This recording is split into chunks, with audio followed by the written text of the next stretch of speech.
Hello. Welcome to the first of a series of training programs based on the information that you need to become a debt settlement agent. Today we'll be talking about the very basic information as it relates to the service and to the industry. My name is David Lyle, and I'm the president and founder of the National Real Estate Council. You can learn more about me at our website at www.nrecweb.org. Click the About Us and then click my name. I've been in the real estate business for over 20 years. I'm a licensed Department of Real Estate broker, and I'll be the person that you'll be working with most closely through the course of your career as a debt settlement agent. Debt settlement is on the rise due to a number of different factors, not the least of which is unemployment in this country is above 10% in most metropolitan areas. People have, as a result of the mortgage crisis, lost their savings and their nest egg through their 401ks and checking and savings account. The mortgage crisis, more than most other things, have led to a dramatic decline in the fortunes of most people. In order to save their homes from foreclosures, most people take the first step to drain their bank accounts, their checking and their savings. If they can't make a mortgage payment, they reach for the assets that they have saved, primarily in their checking or savings account. Beyond that, they reach out to their 401k and IRA accounts by cashing out those retirement assets that they have accumulated. It's very important for us to be able to express to people that cashing out a 401k or an IRA account is a very financially ruinous thing to do, and it should be discouraged. Don't recommend to anybody that they cash out their retirement funds.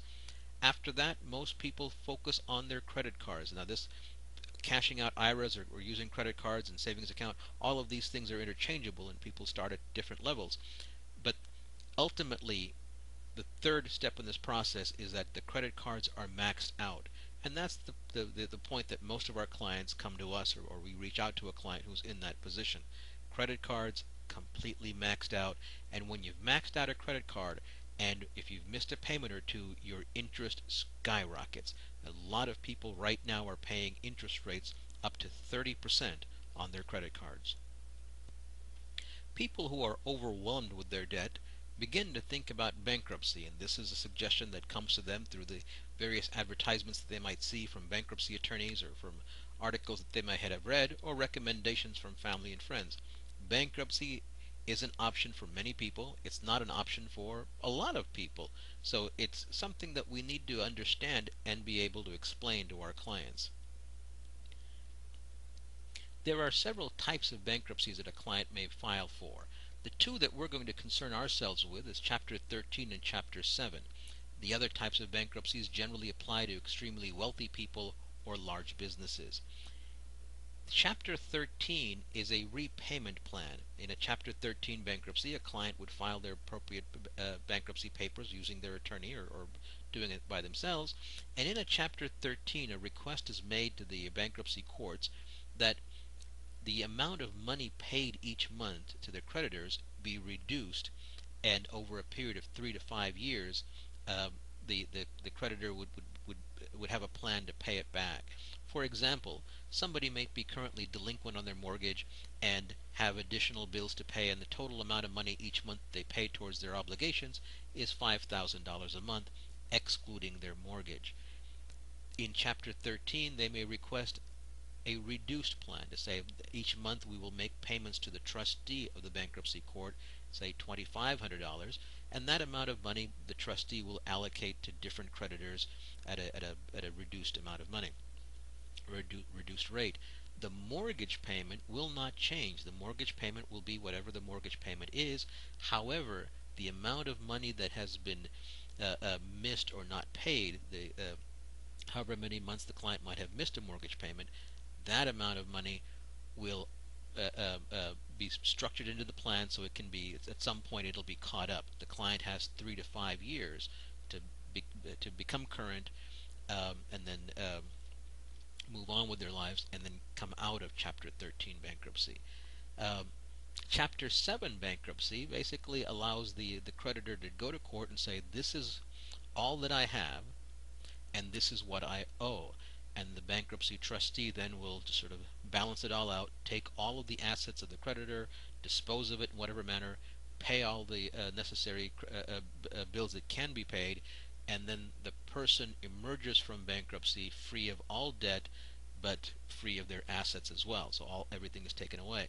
So the disqualifying factors are that there's a lot of people who cannot file Chapter 13 bankruptcy because their assets exceed $1 million. That's kind of a limit that we have to shoot for. If they have assets more than $1 million, they might not be a candidate for Chapter 13 bankruptcy. In Chapter 7 bankruptcy, as we've indicated before, all of the assets must be placed on the table. And there are many people who are not interested in filing Chapter 7 bankruptcy because there are assets that they want to keep, and that would disqualify them from going into Chapter 7. Um, whether or not a client is a candidate for Chapter 7 or Chapter 13, or whether they're a candidate for debt settlement, is something that we need to talk about on a case-by-case basis regarding the client. A lot of clients choose to look towards debt settlement because bankruptcy is not a viable option for them. Perhaps because they don't qualify, and perhaps because they don't want to be associated with the stigma of bankruptcy, which a lot of people have a very big distaste for.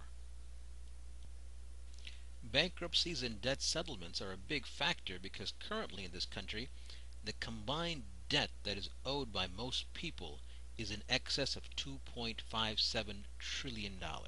That's an enormous amount of money. That's over $60,000 per person in this country. When we look at credit cards as a whole, when we include the enormous interest rates that most people are paying, if we took a $10,000 balance and somebody made the minimum payments on that credit card, it may take as long as 32 years to pay back that $10,000 loan, and an combined interest of in excess of $15,000. On the page that you are seeing this video, you'll see a link to an Excel spreadsheet that you can download, and you can use that as a tool to figure out, based on whatever interest rate, how long it would take a person to pay back a credit card, and if they want to pay it back in a certain period of time, what their payment needs to be. And that'll give you an idea as to what different dollar amounts are. So run the analysis for different whole numbers like $5,000, $10,000, $15,000, and so forth, and to figure out how long it would take to pay it back. These are the things that you can use in the discussions with your clients.